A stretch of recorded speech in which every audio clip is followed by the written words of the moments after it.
नमस्कार. मनात मानसशास्त्राची उत्कंठावर्धक रम्य सफर. लेखक अच्युत गोडबोले. मनोविकास प्रकाशन, पुणे. पृष्ठ क्रमांक 477 ते 483.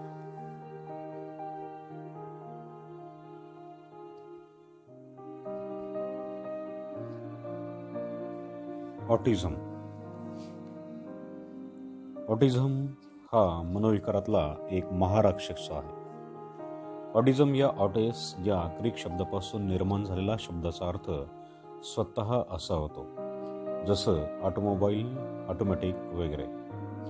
ऑटिझम म्हणजे आत्ममग्न किंवा स्वतःमध्येच गुंतून असणं.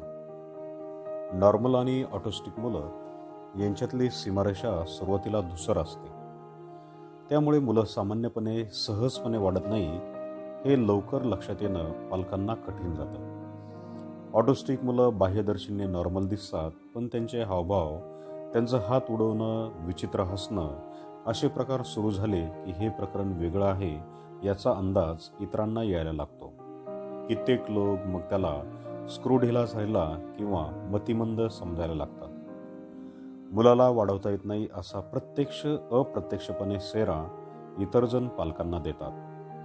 ऑटिझम झालेली साधारणतः 50% मुलं दैनंदिन जीवनात उपयोगी पडणाऱ्या संवादांसाठी लागणारे शब्दही बोलू शकत नाही.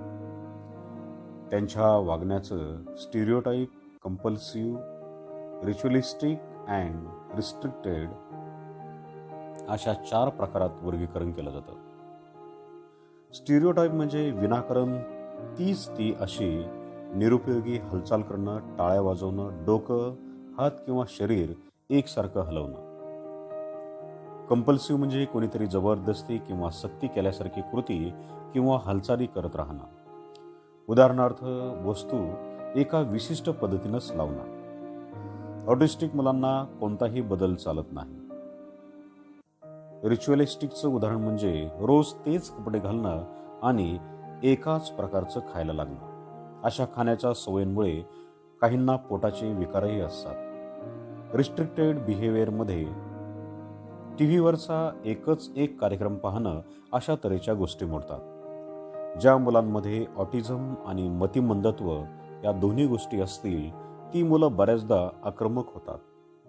कित्येक ऑटिस्टिक मुलांची झोप कमी असते. ऑटिझमच्या बाबतीतही अभिजितची केस खूपच बोलकी आहे.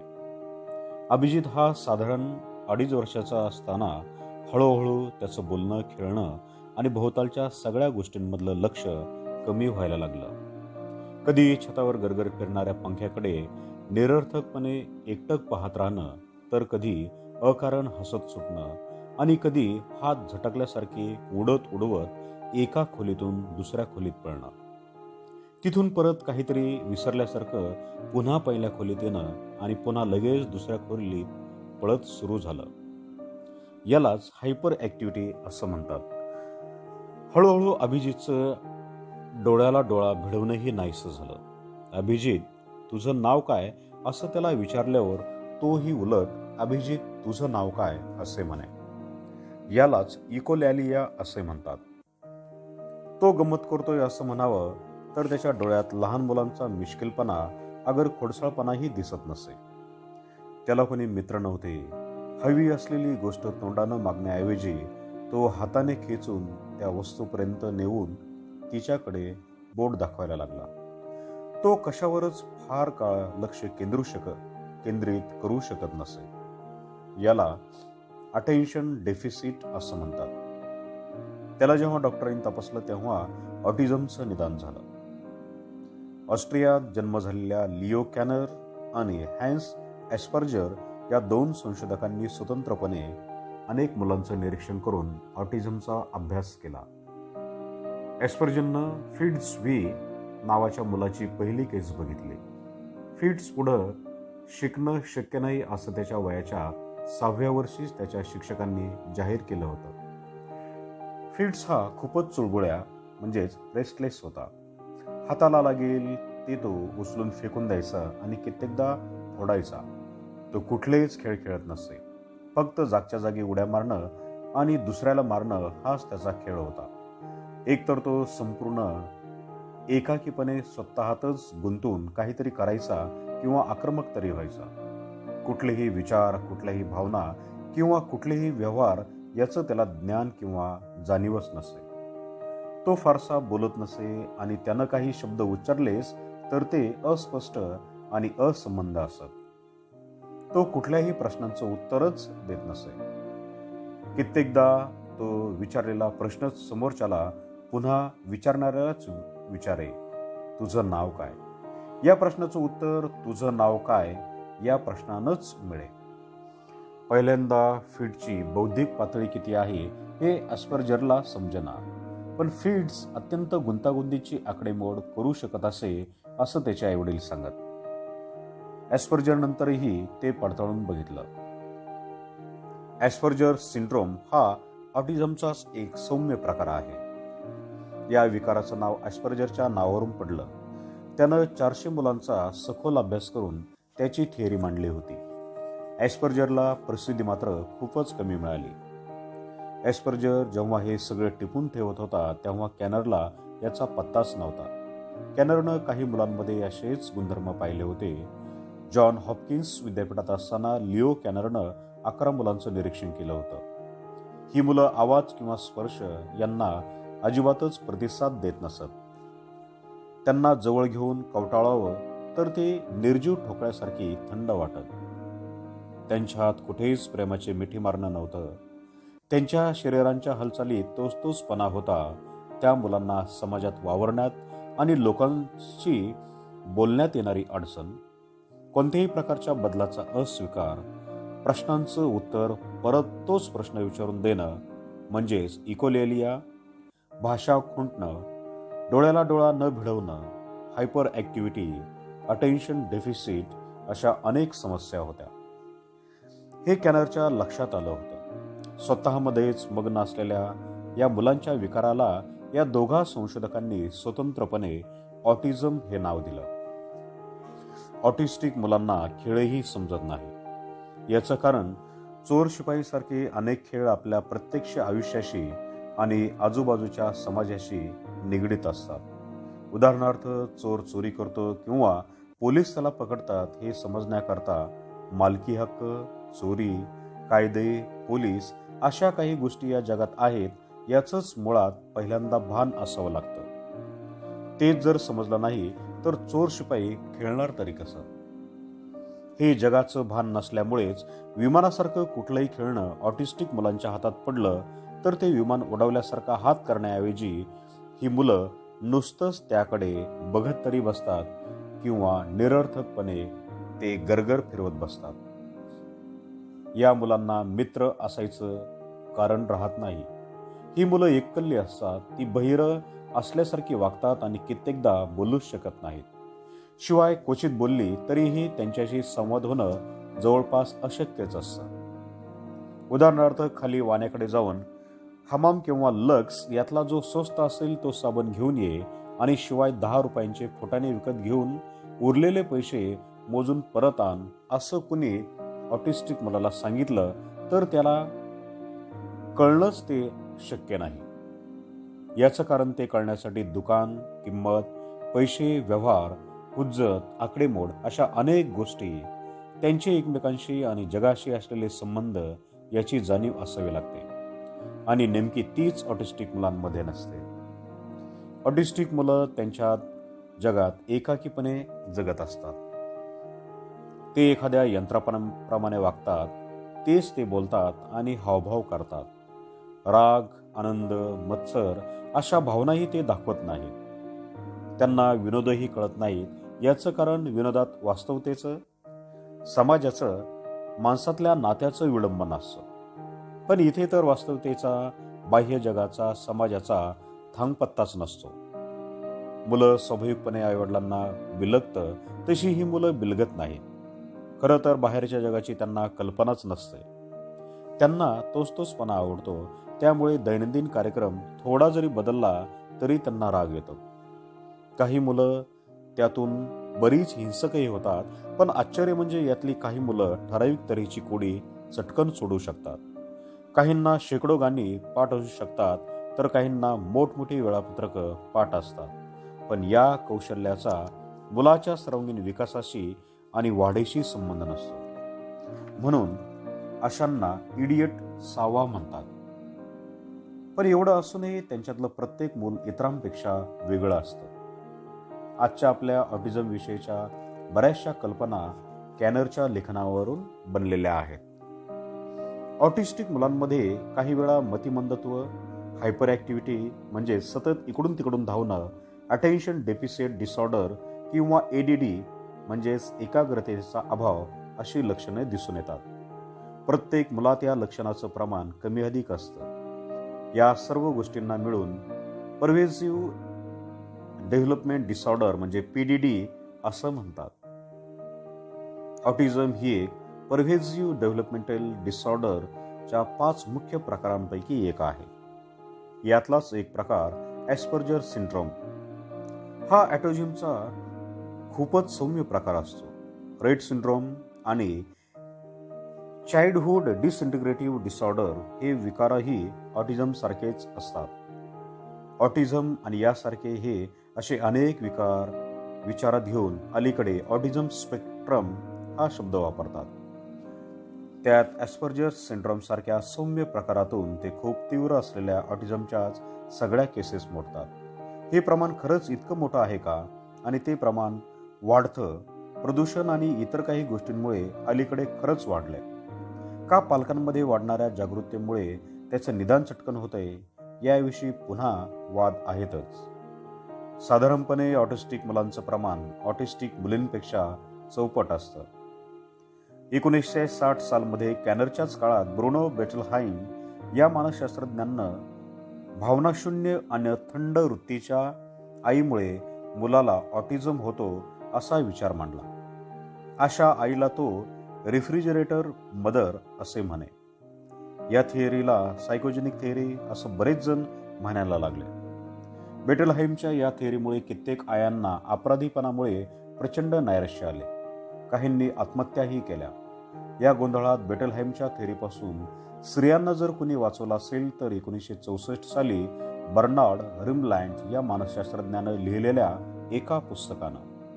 मानसशास्त्रज्ञ आणि एका ऑटिस्टिक मुलाचा बाप असलेला रिमलँड हा बेटलहाइमच्या विचारांशी अजिबात सहमत नव्हता.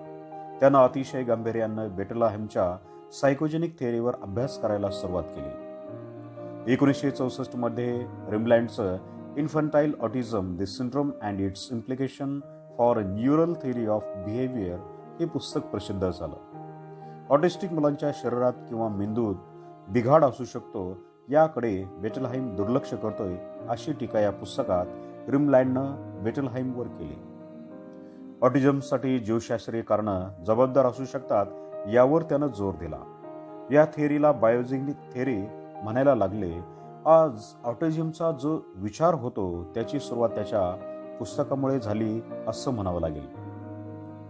रिमलँडच्या या पुस्तकाला उत्तर म्हणून बेटलहाइमनं पुन्हा 1967 साली दी एम्प्टी फोस्ट्रेस नावाचं पुस्तक लिहिलं. कोल्ड मदर्समुळे निर्माण झालेल्या भावनांचं घोटणं ऑटिझमला कसं कारणीभूत ठरतं हे त्यात पुन्हा मांडलं होतं. मग ही वादचर्चा खूपच रंगली. शेवटी बेटलहाइम चूक आहे आणि ऑटिझम हा मेंदूत बिघाड झाल्यामुळेच होतो हे गेल्या काही वर्षातल्या संशोधनावरून सिद्ध झालं. स्वतः बेटलहाइमचं आयुष्य मात्र भरकटलं. कुठल्याशा कारणानं त्याला नैराश्य आलं आणि एके दिवशी त्यानं चक्क आत्महत्या केली. ऑटिझमला सिनेमाच्या माध्यमातून जास्तीत जास्त लोकांपर्यंत पोहोचवण्याचं श्रेय जातं ते मात्र 1988 मध्ये आलेल्या बॅरी लेव्हिन्सनच्या रेन मॅन या 4 ऑस्कर मिळवणाऱ्या सिनेमाला. डस्टिन हॉफमननं रेमंड ही यातली व्यक्तिरेखा किम पीक नावाच्या एका खऱ्याखोऱ्या ऑटिस्टिक सावा माणसाचा अभ्यास करून रंगवली होती. किम पीक नुकताच मरण पावला. रेनमॅनची कथा थोडक्यात अशी आहे. चार्ली बॅबिट हा एक स्वार्थी उद्दाम अमेरिकन तरुण.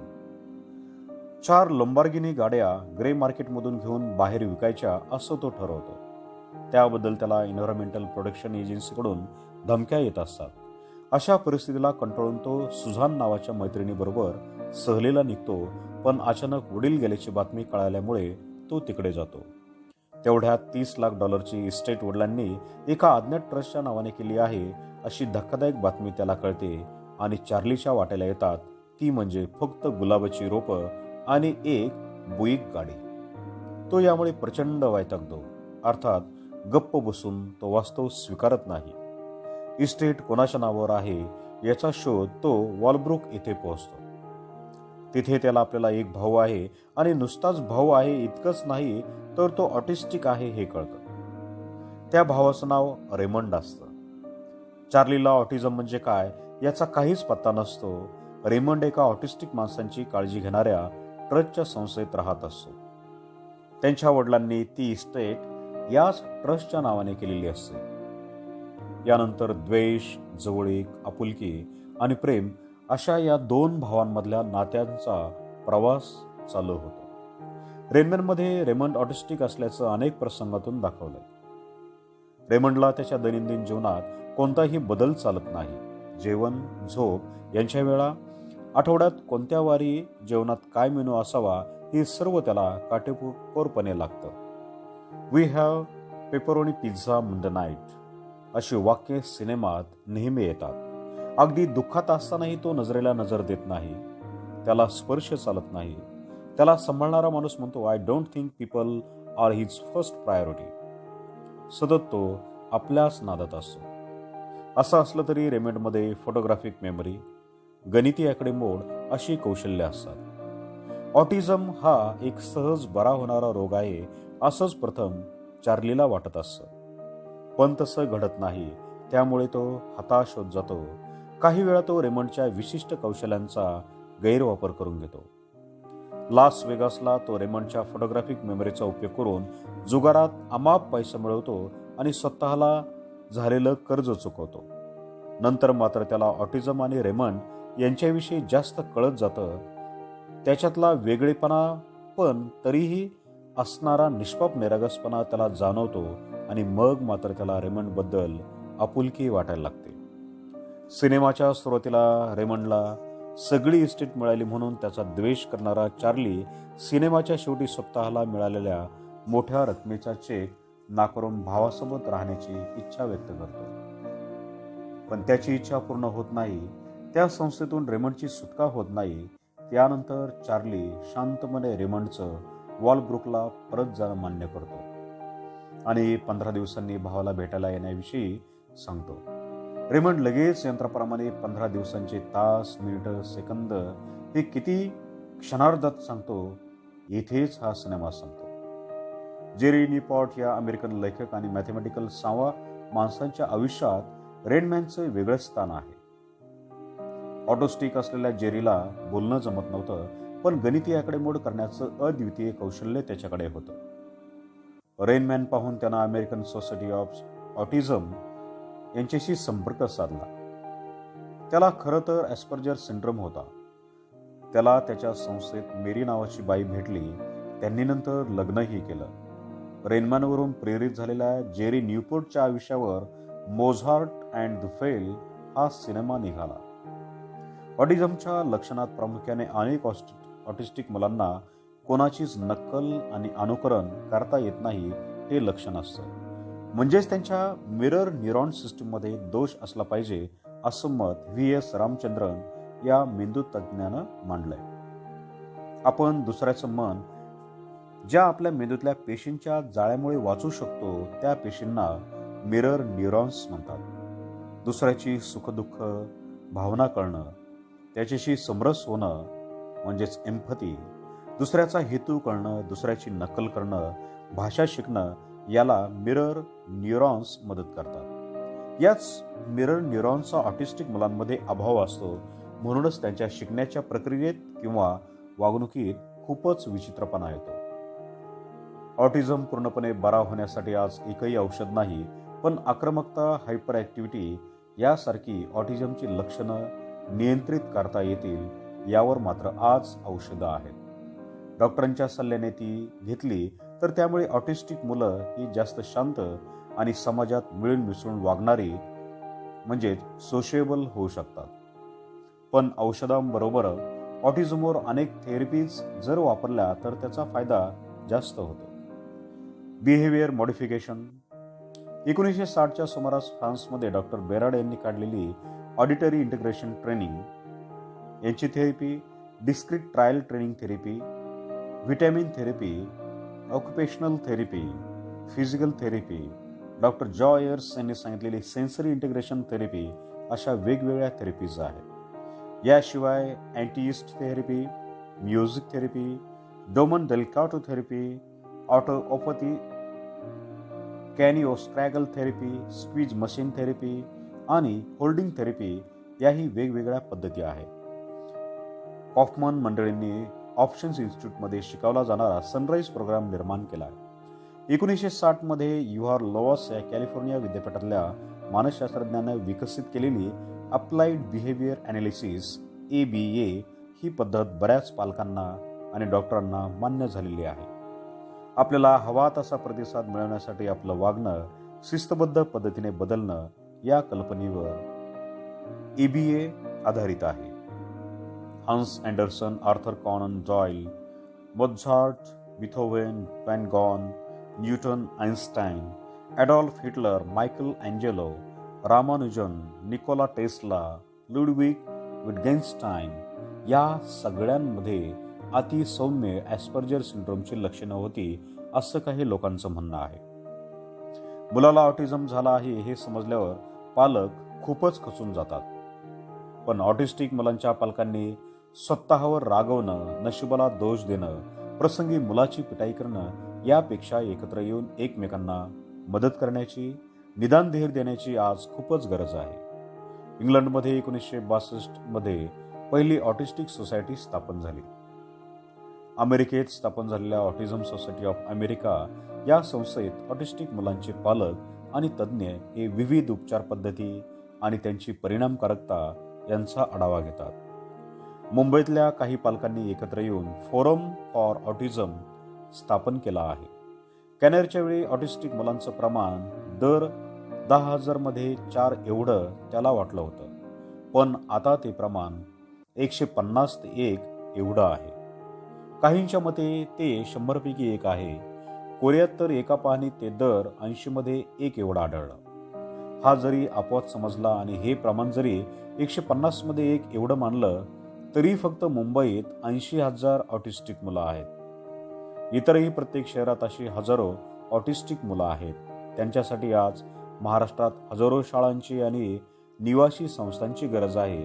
पण प्रत्यक्षात बोटावर मोजण्याइतक्या शाळा आहेत तर निवासी संस्था जवळपास नाहीतच. यामुळे मोठी झालेली ऑटिस्टिक माणसं 10-20 वर्षात रस्त्यावर चक्क वेड्यासारखी फिरताना आढळतील हे एक भयानक चित्र आहे. या सगळ्यात एक आशेचा किरण म्हणजे पुढच्या काही दशकात स्टेम सेल्स थेरपीमुळे ऑटिझमवरती बऱ्याच प्रमाणात मात मिळवता येईल असं मात्र आज संशोधकांना वाटतंय.